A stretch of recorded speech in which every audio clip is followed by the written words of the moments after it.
Namaste, mera dosto. Elizabeth Thakur here. Hope all is well. Today I will talk about the Hare Krishna movement and Srila Prabhupada, the founder of this movement. I heard a lot about his dedication to this movement and how he has influenced many Westerners to join Sanatana Dharma. We will dive deep into his journey and struggles along the way. So let's take a look. इस video को देखिए।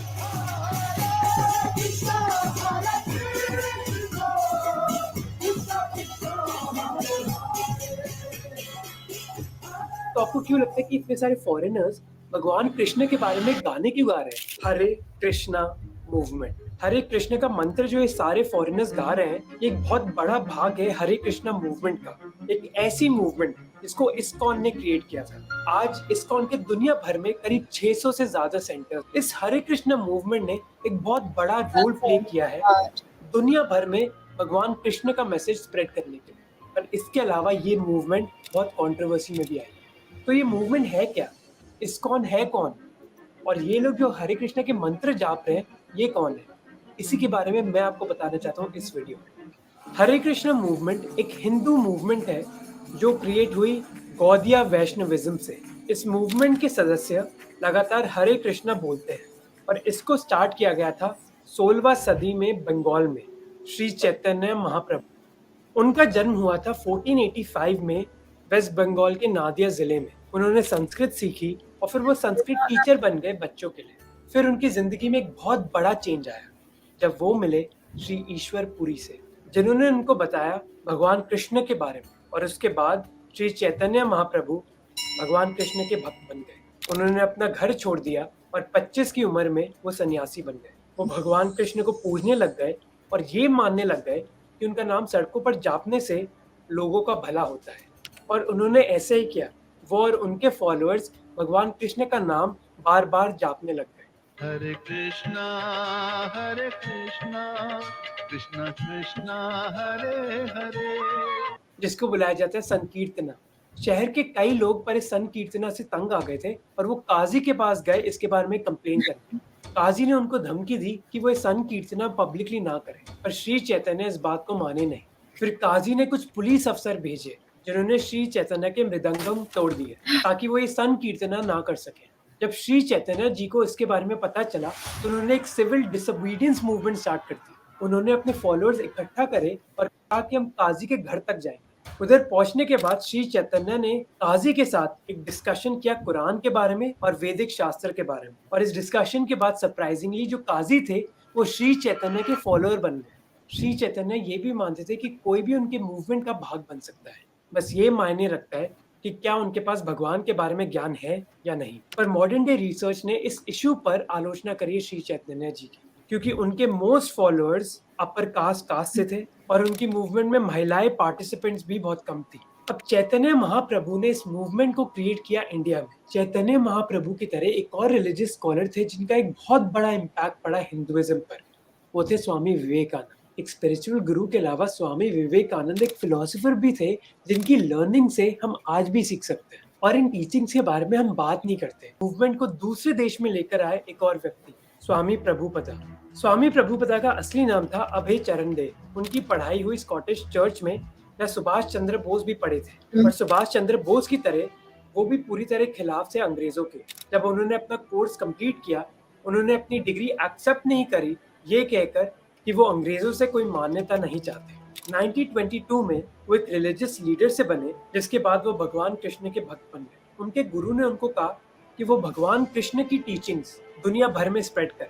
इसी वजह से 1944 में उन्होंने एक monthly magazine छापनी start कर दी अंग्रेजी में, जिसका नाम था बैक टू गॉडहेड। अब बैक टू गॉडहेड महीने में एक ही बार प्रिंट होती थी, पर हमारे वीडियोस हफ्ते में 2 बार आते हैं। तो प्लीज सब्सक्राइब कीजिए ऐसी कंटेंट देखने के लिए। ये मैगजीन हमारी प्रॉब्लम्स के बारे में बात करती थी। आज भी ये मैगजीन प्रिंट हो रही है और हर महीने इसकी 1 लाख कॉपीज बिकती हैं। इस मैगजीन में वेदास के बारे में बताया जाता है और कई हरे कृष्णा भक्त के इंटरव्यूज भी होते हैं। अपने गुरु के मिशन को अचीव करने के लिए स्वामी प्रभुपदा न्यूयॉर्क गए थे 1965 में। अब इस समय यूएस की सोसाइटी बहुत ही इंटरेस्टिंग थी, क्योंकि ये वही समय है जहाँ हिप्पी कल्चर था यूएस में। My parents were actually in that movement. Hippie culture basically एक ऐसी मूवमेंट थी जहाँ लोग ये कह रहे थे कि हम वो चीजें नहीं करेंगे जो दूसरे लोग कर रहे हैं। हिप्पीज यूजुअली वाइट अमेरिकन थे और टीनेजर्स थे जो लंबे बाल रखते थे और डिफरेंट कपड़े पहनते थे। ये मूवमेंट उभरी थी क्योंकि ऐसे लोग यूएस सरकार की वियतनाम वॉर में इन्वॉल्वमेंट के खिलाफ थे। इन लोगों के बीच ड्रग्स भी बहुत कॉमन थे। जब स्वामी प्रभुपदा ने ये सिचुएशन देखी तो उन्होंने सोचा कि इन लोगों को भगवान कृष्ण की जरूरत है और वो इन लोगों को भगवान कृष्ण के बारे में बताने लगे। एलन गिन्सबर्ग जो एक मशहूर अमेरिकन पोएट थे, वो पहले हिप्पी बने थे इस मूवमेंट को ज्वाइन करने के लिए।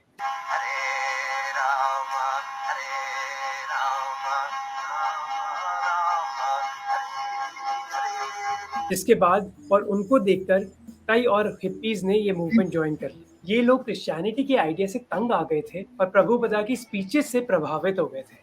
जब प्रभुपदा से पूछा गया कि लोग क्रिश्चियनिटी को छोड़कर उनके पास क्यों आ रहे हैं, उनका ये जवाब था, People are not interested, or the Christian leaders, they cannot make them interested. Why? Did Christianity fail the people, which is why they're turning to other things? Or? I think so. पर इस society की philosophy थी क्या? 1966 में उन्होंने अपनी organisation को finally register किया और बुलाया international society for Krishna consciousness या फिर इस्कॉन। भगवान कृष्ण का नाम जापना एक इम्पोर्टेंट फिलॉसफी थी इस्कॉन में। इस्कॉन समाज के दो इम्पोर्टेंट किताबें हैं, भगवत गीता और भगवत पुराण। जब आप इस्कॉन भक्त को सड़कों पर देखोगे, आप देखेंगे कि वो यूजुअली अपने बाल शेव कर देते हैं और भगवा कपड़े पहनते हैं। Why aren't heads shaved? We keep ourselves very clean. That's it. Oh, it's just a cleanliness thing. Yeah. Is there any significance in the yellow robes?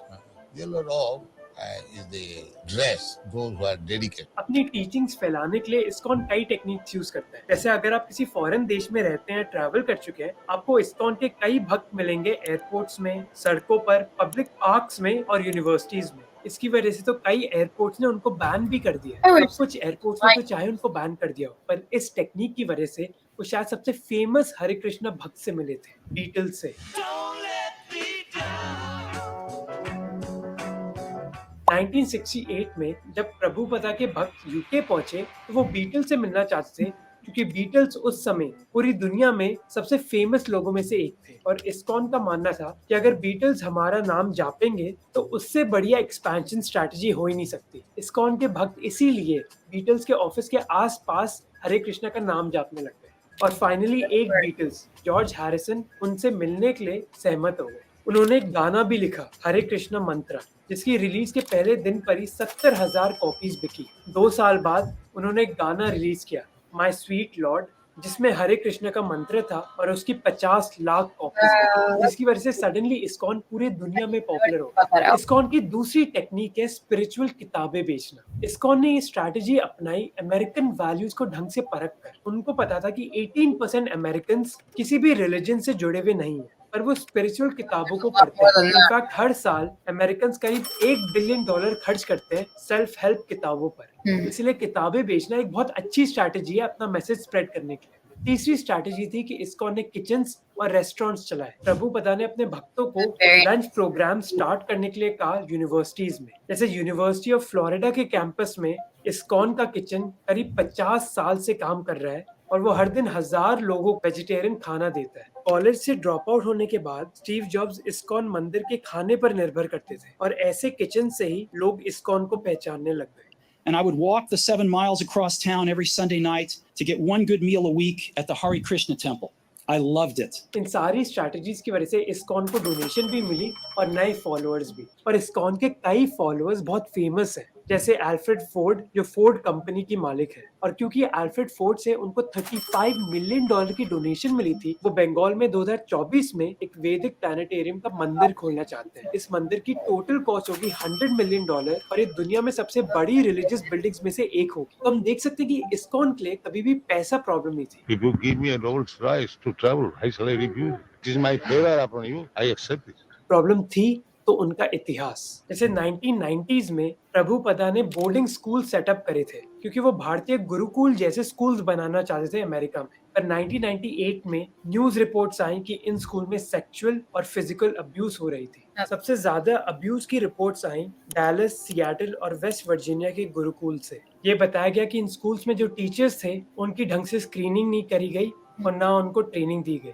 ISKCON ने इन आरोपों को खारिज नहीं किया, पर उन्होंने विक्टिम्स को मुआवजा दिया इस चीज के लिए। पर इससे इस्कॉन की छवि पर एक बहुत बड़ा असर पड़ा। फिर इस्कॉन पर ये भी सवाल उठाए गए कि उधर इतने महिलाएं गुरु क्यों नहीं है। इस्कॉन में आधे सदस्य महिलाएं थीं, पर अगर आप गुरु की पोजीशन को देखोगे तो उधर महिलाएं आपको दिखेंगी नहीं। इनफैक्ट रिसेंटली ही इस्कॉन ने कहा कि वो महिलाएं गुरु भी रखेंगे अपनी ऑर्गेनाइजेशन में। फिर इस मूवमेंट में एक मर्डर कंट्रोवर्सी भी हुई। स्वामी कीर्तानंद इस मूवमेंट के पुराने सदस्य थे। 1968 में उन्होंने एक मंदिर बनाया वेस्ट वर्जीनिया में, जिससे इस्कॉन को बहुत पैसा मिला। गेस कीजिए कि इस मंदिर का नाम क्या था। इसका नाम था न्यू वृंदावन मंदिर। पर 1987 में उनको कम्युनिटी से बाहर निकाल दिया गया और 1990 में उन पर आरोप लगाए गए 2 लोगों की हत्या करने के लिए, जो उनके विरोधी थे हरे कृष्णा मूवमेंट। इस चीज के लिए उनको 20 साल के लिए जेल भी भेजा गया। अब इन कंट्रोवर्सीज के बावजूद इस्कॉन की मूवमेंट बहुत ही बड़ी है। इनफैक्ट अपनी 50 साल की एनिवर्सरी में कई लोगों ने इस संस्था को कांग्रेचुलेट किया और प्रधानमंत्री मोदी ने एक स्पेशल कॉइन भी रिलीज किया इस्कॉन के फाउंडर स्वामी प्रभुपादा की 125th बर्थ एनिवर्सरी। जब भी हम किसी भी रिलीजियस मूवमेंट के बारे में बात करते हैं, हमें ये चीज याद रखनी चाहिए कि चाहे उनका मैसेज भगवान का हो, पर जो मैसेजेस हैं वो भगवान नहीं है, वो भी इंसान ही है। और वो वही गलतियां कर सकते हैं जो हम भी करते हैं, जिसकी वजह से वो भी कई गलतियां कर सकते हैं। इसलिए वो भी परफेक्ट नहीं है और हमें अपना दिमाग यूज करके ही किसी भी सिचुएशन को परखना चाहिए। What a hero. That was very interesting and very inspiring. A perfect example of one man being able to do the impossible. The ISKCON founder started from nothing, basically zero, and was able to turn this into a worldwide movement. I hope we will get someone like Srila Prabhupada to be a shining light and leader for Sanatana Dharma very soon.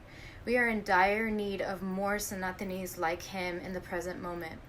If you look at history, we never explained our way of life very well to others. Srila Prabhu showed us how to do it. So now we just have to make it happen. I want to thank you so much for watching this video. Please let me know in the comments what you think and what you would like me to review next. Also, please like, share, and subscribe so I can do something for Sanatana Dharma here in America. After all, I'm just an American, simply in love with the Indian culture. Hare Krishna, Hare Rama.